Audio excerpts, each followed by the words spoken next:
They thought your tears were weakness. They looked at your silence and mistook it for surrender.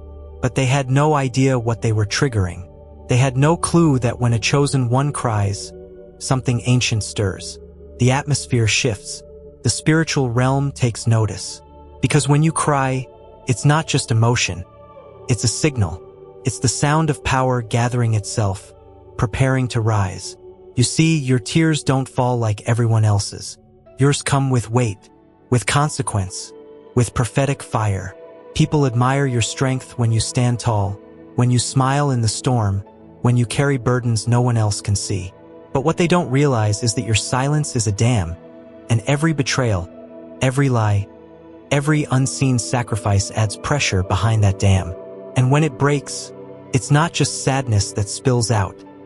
It's the beginning of a spiritual reckoning. This is not just about feeling emotional.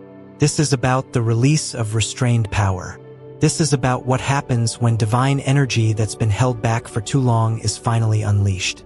The kind of cry that doesn't just shake your chest but shakes the ground around you. The kind of pain that heaven records, that angels pause to witness, and that darkness flees from. If you're listening to this right now, I want you to understand something. This message is not a coincidence. It's a divine appointment. You didn't stumble here by accident. Your spirit was pulled here because this truth is for you. You've been holding back, enduring, carrying more than anyone knows. And God is saying it's time to stop apologizing for your tears. It's time to understand their power. It's time to realize that what you thought was a breakdown is actually a breakthrough. So if your spirit is stirring right now, if something in you is rising up, don't ignore it. This is your confirmation. You're not just emotional. You're evolving. And your tears? They're sacred. They're dangerous. They're the evidence that even when life tried to crush you, you still felt. You still cared. You still rose. If this word already feels like it's reaching into the deepest parts of your soul, I want you to do 3 things right now. Hit that like button, not just as a click, but as a declaration, I'm still here. Subscribe because messages like this are for warriors, not wanderers. And drop 777 in the comments. Because when a chosen one rises from the ashes, all of heaven takes notice. Stay locked in, because what comes next isn't just truth. It's a spiritual storm. Number 1, the weight they never see. They celebrate your strength, but they never ask about the weight. They applaud your endurance, but they never inquire about the cost. To them, you're a symbol, strong, steady, and immovable. But they don't see the sleepless nights, the inner wars, the prayers whispered in the dark. They don't see the moments when you almost collapsed under the pressure. You were the pillar holding up the temple, while no one stopped to ask if the pillar itself was ever cracking. They walked past you, leaned on you, depended on you, but never once did they consider what it took to hold everything together. They see the victories, but not the wounds. They hear your words of encouragement, but not the silence that follows when you're alone and drained. Because chosen ones don't get to fall apart in public. Chosen ones are expected to carry the weight of others and smile while doing it. You've been taught to keep going, to stay strong, to never show the breaking. But the truth is, every act of strength you've shown has been built on unseen sacrifice. Every time you chose grace over retaliation, silence over chaos, love over bitterness, you were bleeding internally. Bleeding hope, bleeding patience, bleeding faith. And yet you kept walking. You kept showing up. You kept standing in the gap, even when the ground beneath you was shaking. And the hardest part? They didn't see it. Or worse, they chose not to. Because acknowledging your pain would mean acknowledging the injustice. It would mean admitting they've leaned too heavily on your strength while ignoring your humanity. Isaiah 53 verse 3 describes Jesus as a man of sorrows, acquainted with grief. And many don't realize that this same scripture echoes in the life of every chosen one. You are not just familiar with pain, you've become fluent in it. You speak the language of grief like a native tongue. You know what it feels like to walk through fire with no applause, to carry the burdens of others while yours go unnoticed. You've been the safe place for people who never once asked if you needed safety too. You've poured out endlessly from a cup no one thought to refill. You've played the hero while inside you've barely been surviving. But here's what they don't realize. Strength doesn't mean unbreakable. It means choosing to keep standing even when breaking would be easier. It means carrying weight that others would collapse under. It means walking through fire with tears in your eyes and purpose in your step. They see the outer strength, but they've ignored the inner storm.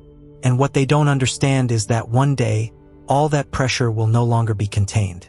One day, the tears will come, not as weakness, but as release, as reckoning, because even a mountain cracks when the earth shifts beneath it. Even the strongest structures need restoration. And when that moment comes, when you finally allow the dam to burst, they won't see weakness. They'll witness something holy, something unstoppable. You were never just strong for show, you were strong to survive. But surviving isn't the same as living. And the weight you carry isn't meant to become your identity. It was allowed for a season, but that season is shifting. There's a breaking coming, not to destroy you, but to free you. So the next time they look at you and marvel at your strength, remind yourself, they don't know the full story. They've never seen the weight, but heaven has, and heaven is preparing to vindicate every hidden burden you've ever carried. Number 2, when the dam breaks, there comes a point when even the strongest hands can't hold back the flood. A moment when everything you've suppressed, every injustice swallowed, every betrayal absorbed, every silent cry buried deep, can no longer be contained. For chosen ones, that moment doesn't always come with screams or thunder. Sometimes it comes with a single tear, but that tear carries a lifetime. And what looks like water is not water at all. It's fire disguised as sorrow. You were never just holding back tears. You were holding back storms, holding back earthquakes, holding back divine energy that the world wasn't ready to see. And when that dam finally breaks, it's not just a release, it's a reckoning. The atmosphere changes when a chosen one cries. You might not notice it at first, but the shift is real. The room grows quiet. The air thickens. Even those who don't understand what they're sensing will feel it in their bones. A sudden stillness, a heaviness, a sacred discomfort. That's not coincidence. It's spiritual disturbance. Because your emotional release isn't just psychological, it's spiritual. Touches realms beyond sight. When your tears fall, they don't just hit the floor. They hit the spirit world like thunder. And the enemy knows it. That's why he tried to keep you numb. That's why he tried to shut your voice and block your tears. Because even he knows the power that's released when you feel fully, when you break open the seal and let God move through what you've been trying to hide. Psalm 56 verse 8 says, "You have kept count of my tossings. Put my tears in your bottle. Are they not in your book?" Every tear you've ever cried has been recorded. Not one has gone unnoticed. God has bottled them up, not as reminders of pain, but as seeds of transformation. Because what you feel, he feels. And when you weep, heaven leans in. Those tears, chosen one, are not random, they are sacred. They are collected like treasure because they carry purpose, prophecy, and power.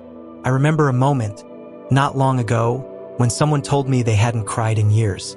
They said it with pride, as if tears were a sign of weakness.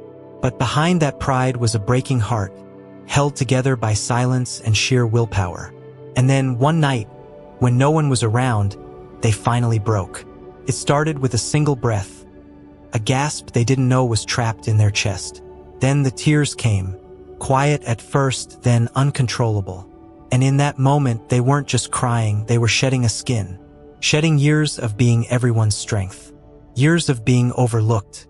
Years of pretending to be okay. And when they were done, they looked in the mirror and said, "I feel lighter, but everything around me feels heavier."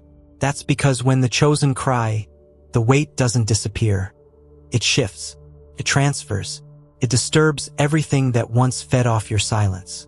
It commands attention from the spiritual and natural world alike. Let me tell you something, your breaking point is not the end. It's the beginning of something deeper, something divine. The dam wasn't built to last forever. It was temporary, a test of restraint.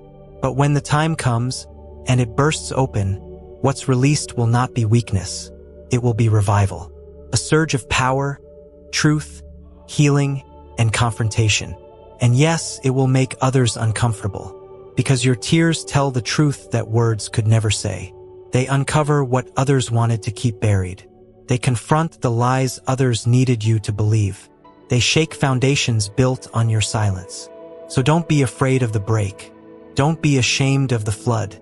You've held it in long enough. Let the fire fall from your eyes. Let the atmosphere change. Let the dam break. Because your tears are not evidence of defeat. They are the sound of chains snapping, foundations crumbling, and power finally being released. And when that happens, the world around you will feel what they never bothered to ask about. The fire behind your smile, the cost of your strength, and the storm you've carried in silence for far too long. Number 3, when they mistake silence for surrender. They watched you go quiet, and they thought you had given up. They saw you withdraw, pull back, go still, and they assumed they won. But what they failed to understand is this. A chosen one's silence is never surrender. It is the sacred pause before the shaking. It is the stillness that precedes the storm. They mistook your calm for collapse, your patience for passivity. But you weren't broken, you were bracing. You weren't defeated, you were discerning. You were taking inventory, gathering your strength, pulling your spirit back into alignment with the one who called you before the foundations of the earth. And now that you're ready, the eruption is coming. You see, the enemy has always feared your fire. But when he couldn't put it out, he tried to convince you to hide it. To bury it under politeness, under duty, under the crushing expectations of those who needed your light but never wanted to understand your pain. They applauded your endurance while they misunderstood its source. But what they never saw was the tremor beneath the surface, the subtle spiritual shaking that meant something far more powerful was rising up inside of you. Because a volcano doesn't speak, but when it moves, everything changes. And when it erupts, it doesn't ask permission. It doesn't warn. It just unleashes. Your silence was never weakness, it was restraint. It was divine discipline. It was God holding you back for the appointed moment. And now that moment is drawing near. The ones who pushed you too far didn't think you'd rise. They believed their manipulation would muzzle you. They thought if they drained you long enough, you'd fold. But chosen ones don't fold, they forge. In the furnace of affliction, you didn't break. You built. You built a fire so deep inside you that when it rises, it will not simply express pain. It will burn through everything false. It will burn through the lies they told about you, the assumptions they made, the boxes they tried to put you in. And now they'll see what happens when divine fire has been caged for too long. Now they'll understand what it means to provoke someone who has been walking in quiet obedience, carrying heaven's secrets, wearing armor no one could see. You weren't silent because you were weak, you were silent because God was working in the silence. And when he moves, it doesn't look like noise. It looks like disruption. It looks like divine intervention.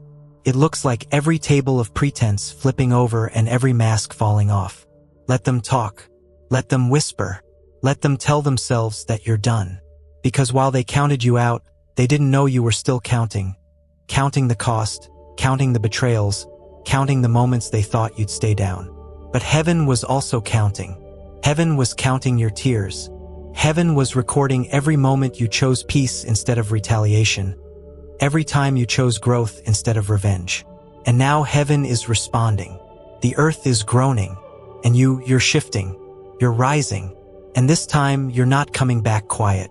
So let them think the silence was your end. They'll soon find out it was only the calm before your becoming. Because when a chosen one rises out of silence, they don't just speak. They shake the ground. They realign atmospheres.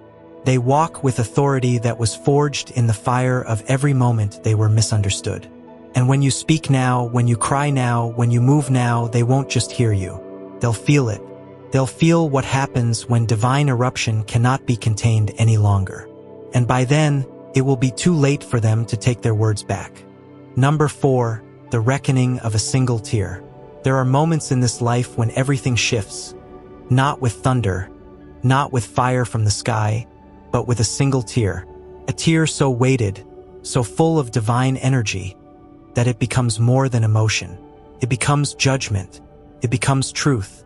It becomes the trigger to a chain reaction in the spirit realm that no one saw coming.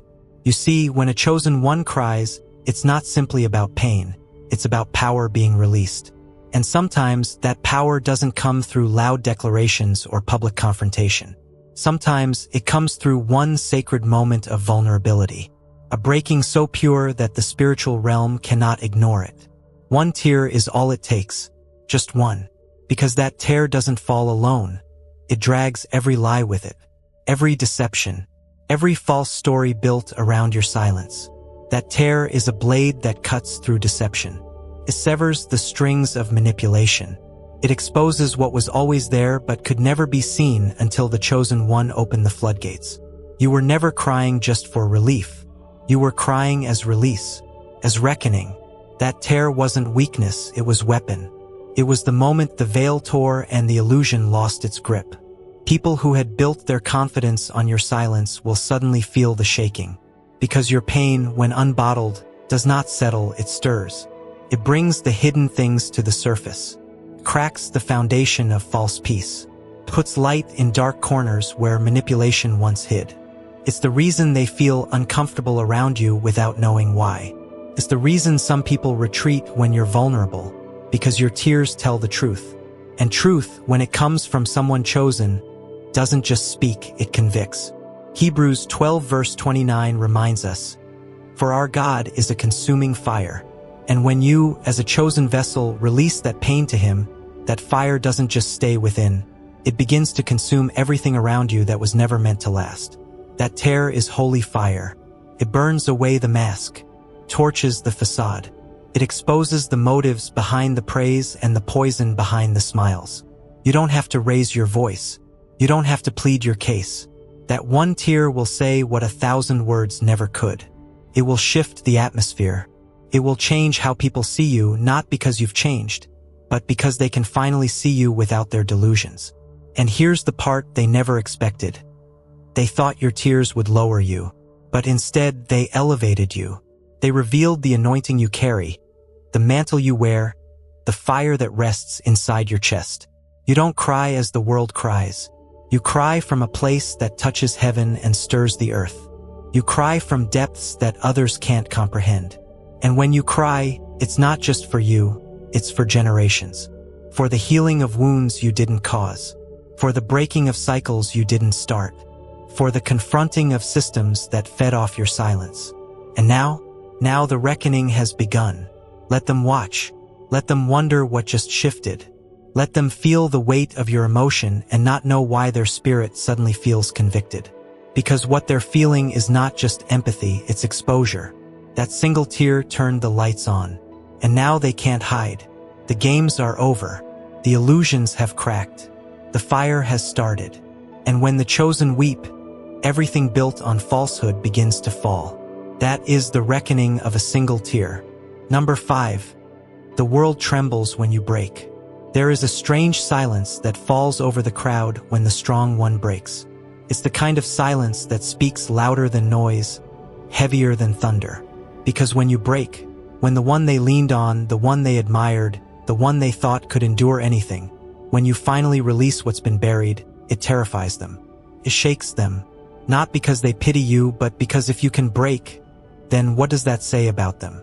If the one who carried so much, who endured so gracefully, who spoke life in the midst of death, if you have a limit, then what happens to the illusions they've built around their own so-called strength? Your cry makes them question the lies they built their peace on. It unsettles the foundation they stood on, because as long as you never wavered, they could pretend their world was stable. But now the mask is off. Now the one they called unshakable is trembling. Now the one they thought didn't feel has tears falling like fire. And suddenly, their carefully curated images of strength, pride, and emotional invincibility begin to crumble. Your vulnerability becomes their mirror. It exposes the shallowness of their own convictions, the hollowness of their confidence. Because it wasn't just built on your strength, it was protected by your silence. And now that the silence has broken, so has the illusion. And that's why they look at you differently now. Not because you've become weak, but because they can no longer hide behind your courage. They can no longer use your perseverance as a shield for their own complacency. You were their reason to stay numb. If they're okay, I must be okay. But now you've cried. Now you've cracked.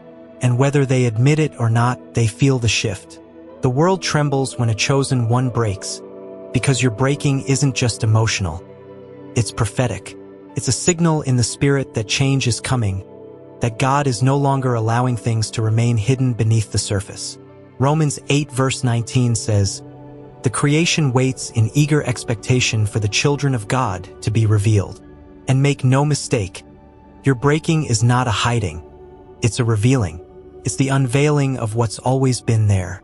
The mantle, the weight, the anointing, the glory, the fire. It's the moment creation has been holding its breath for, the moment when heaven begins to echo through your humanity. Your tears aren't a fall from grace.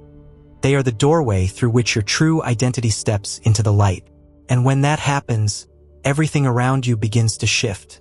So yes, they're afraid. Yes, they feel it. Because they know deep down your pain isn't ordinary. Your breaking isn't random. It means something. It means the roles are shifting, the stage is turning, the veil is lifting. And all the falsehood they used to feel safe in is starting to collapse. Because when a chosen one breaks, the world doesn't keep turning like nothing happened. The world stops. It shakes. It stares. Because now, something has been awakened that can't go back to sleep. And no one, not even those who ignored your suffering, can escape the tremor it causes. Number 6. Crying as sacred rebellion. Crying has never been the absence of strength. It is the protest of the soul against a world that told you to shut down your emotions in order to survive. But now we're flipping the script, because when a chosen one cries, it is not a breakdown. It is not defeat. It is rebellion, a holy defiance against the systems, spiritual and societal, that demanded your silence. It is your refusal to be dehumanized. It is your soul shouting, "I will not pretend to be okay just to make others comfortable." In a world that trains warriors to wear masks, your tears are the unmasking of something sacred. Your tears are a declaration of divine humanity. You were never called to be a machine. You were not anointed to be emotionless. You were never chosen because you could suppress everything and smile through the pain. No, God chose you because you could feel deeply and still function. Because you could carry both fire and fragility and never let one cancel the other out. Your tears do not contradict your strength. They confirm it. Because only the strong can be honest enough to feel and brave enough to release. There is nothing weak about weeping. There is nothing shameful about shedding tears when the weight becomes too much. Crying is not the end of faith. It is often the expression of it. Ecclesiastes 3 verse 4 reminds us, "There is a time to weep and a time to laugh, a time to mourn and a time to dance." And for too long, many of you have lived as if there was only time to be strong, as if your value was tied to how well you could hide your pain. But God gave you permission to weep. He carved out sacred time for tears. He made room for mourning, because even in your crying, His glory can be revealed. Even in your tears, transformation is taking place. Every drop that falls from your eyes is washing away the lies, the pressure, the false expectations. It is making space for something real, something divine to emerge. When you cry, you declare, "I am not your performance. I am not your symbol of perfection. I am not your emotional scapegoat." You declare that you are human, made in the image of a God who Himself wept. Jesus cried at Lazarus' tomb, not because He lacked power, but because He felt. He knew resurrection was coming, but He still wept for the pain of the moment. If the Son of God could cry, then why should your tears be any less sacred? So this is your permission. Cry without shame. Weep without apology. Let the tears fall like rivers breaking through the dam of forced strength. Let them baptize the parts of you that forgot it was okay to feel. Because every tear you release is a rebellion against every time you were told to get over it, to stay strong, to be the bigger person while carrying silent pain. No more. Your tears are holy. Your tears are heavy with purpose. And when you cry, something in the spirit realm breaks open. Not because you lost, but because you finally stopped pretending that you were never hurting. Let this be your sacred rebellion. Not against people, but against the lie that you had to suppress your soul in order to be chosen. You were chosen with a heart, not without one. You were anointed to feel and still stand. So cry, chosen one. And know that in your weeping, you're not breaking down, you're breaking free. Number 7. The birth of something unstoppable. After the breakdown, something begins to stir. Quiet at first, like the whisper of a breeze before a wildfire. But make no mistake, what rises from your breaking is not a weaker version of you. It is not a shattered spirit limping toward recovery. No, what rises is something reborn. The tears were not your end. They were your beginning. The breakdown was not your burial, it was your planting. They thought they buried you, but they didn't know you were a seed. And now the soil is trembling, the roots are expanding, and what's about to break through the surface will not be contained. You are not broken. You are becoming. Fire does not destroy gold, it refines it. Pressure does not crush the diamond. It reveals its brilliance. Pain, in the hands of God, is never wasted. It is the sculptor of destiny, the chisel that shapes divine purpose into human vessels. Every moment you thought was your undoing was actually your remaking. Every breakdown was a blueprint. Every night you cried yourself to sleep was a baptism in becoming. The weight you thought would end you was actually carving you into someone this world is not ready for. You are rising not as who you were, but as who you were always meant to be.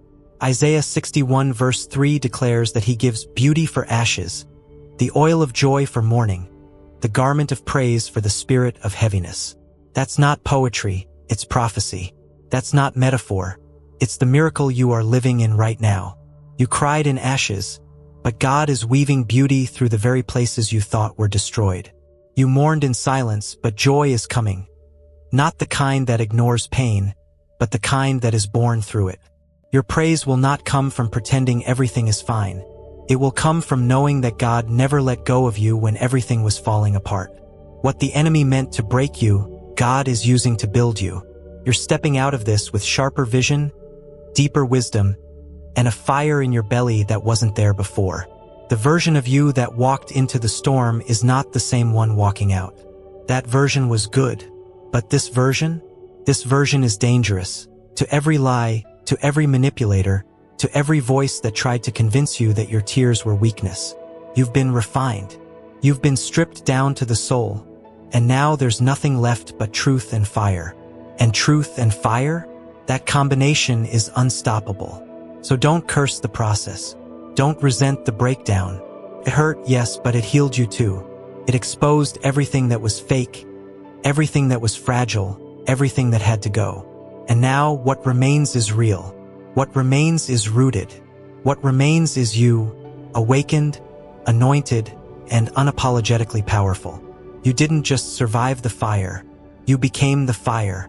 And now that you've risen, nothing will ever be the same again. Let them stare. Let them whisper. Let them wonder how you're still here. Because what they don't realize is that the most dangerous person in the world is the one who lost everything and found themselves. That's who you are now. That's what your tears birthed. Not ruin, but resurrection. Not defeat, but dominion.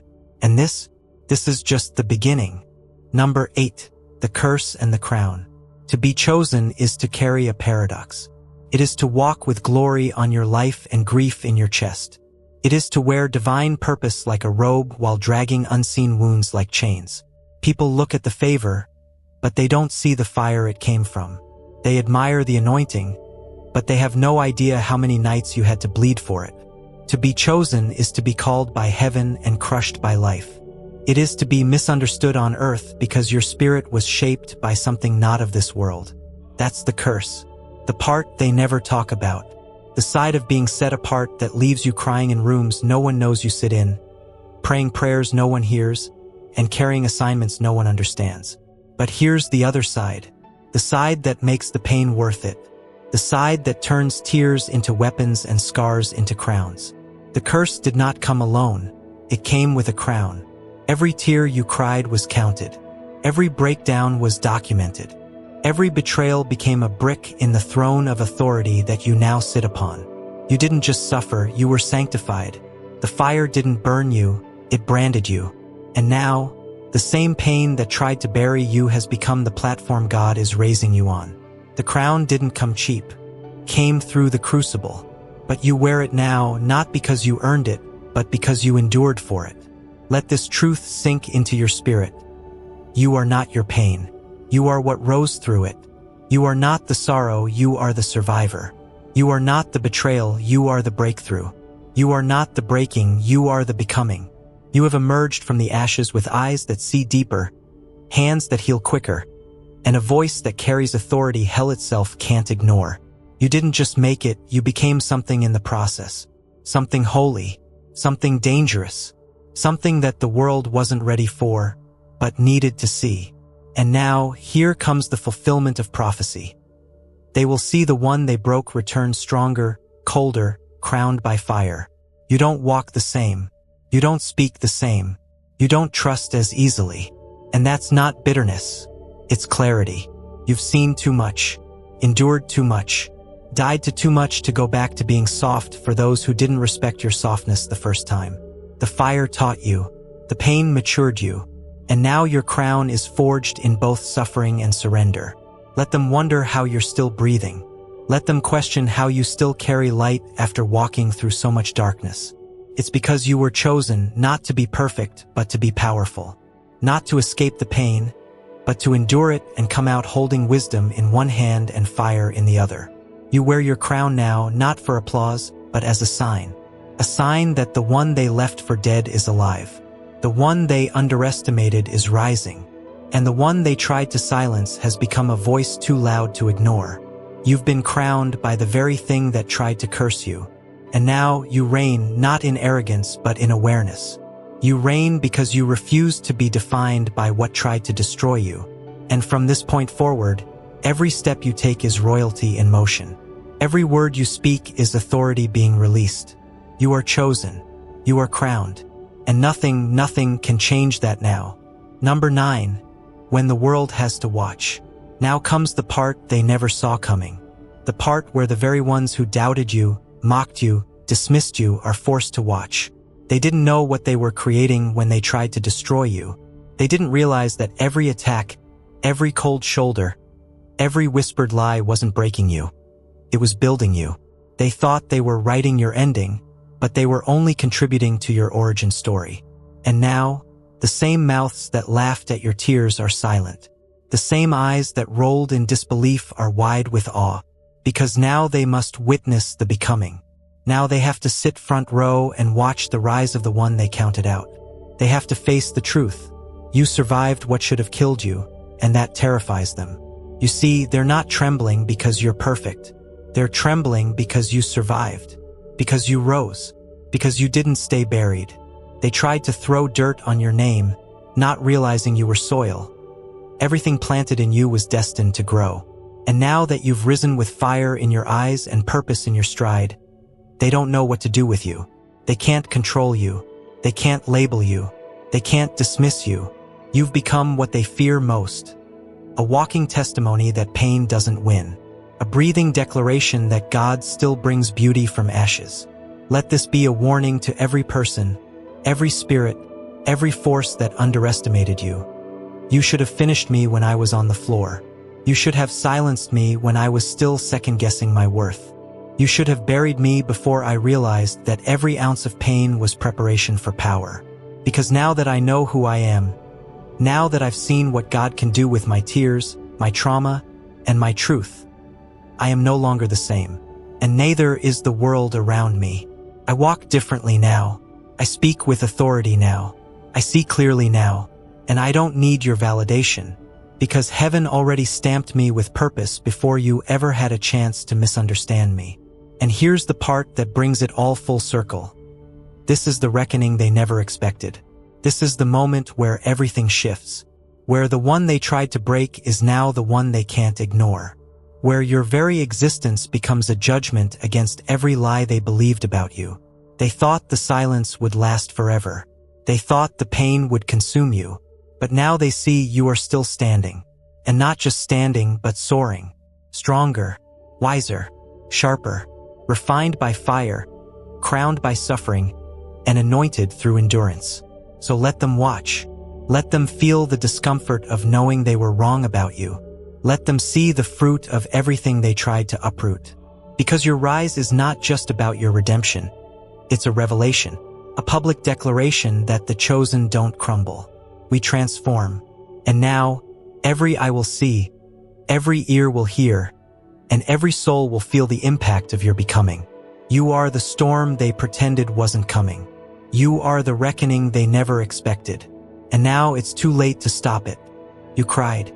Now you rise. You shed tears in silence. You carried burdens alone. You held your breath while the world mistook your stillness for surrender. But what they didn't realize is that every tear was preparing the soil for something greater. Every drop of pain was planting a promise. And now that promise is rising in you. You didn't break because you were weak, you broke because God was making room. Room for the next version of you. Room for the power He placed inside of you to finally breathe. You cried, but you didn't quit. You wept, but you didn't wither. And now it's your time. Now, chosen one, you rise. This pain has a purpose. Don't waste it. Don't water it down to fit in with people who couldn't carry what you've carried. Don't apologize for your fire. You are the storm. You are the fire. You are what God uses when He wants to shift the atmosphere. When you walk into a room, everything changes, not because of your voice, but because of your presence. Your journey wasn't easy, but it was necessary. The pressure wasn't punishment, it was preparation. And now, everything that once crushed you is about to become the stage you stand on. So let the world stare. Let them wonder how you're still glowing after walking through so much darkness. Let them be stunned by the sound of your voice, the strength in your step, and the peace that doesn't make sense. Because you are no longer just surviving, you are commanding. No longer just enduring, you are embodying power. The kind of power that was born in broken places and baptized in sacred tears. If this message was for you, if you know something inside you has shifted, drop a 777 in the comments right now. Not just as a reaction, but as a declaration. I am still here. I am rising. I am the fire. And don't keep this to yourself. Share this with someone who's walking through the heat. Someone who needs to know that their tears have not been in vain. Someone who needs to hear, just like you did, that this breaking is not the end. Let me speak this over your spirit. God didn't let you break to destroy you. He allowed the breaking to rebuild you, to awaken you, to purify you, because what's coming next requires a version of you that's not bound by the past, not tethered to pain, and not afraid to stand alone in the fire. You've been tried. You've been tested.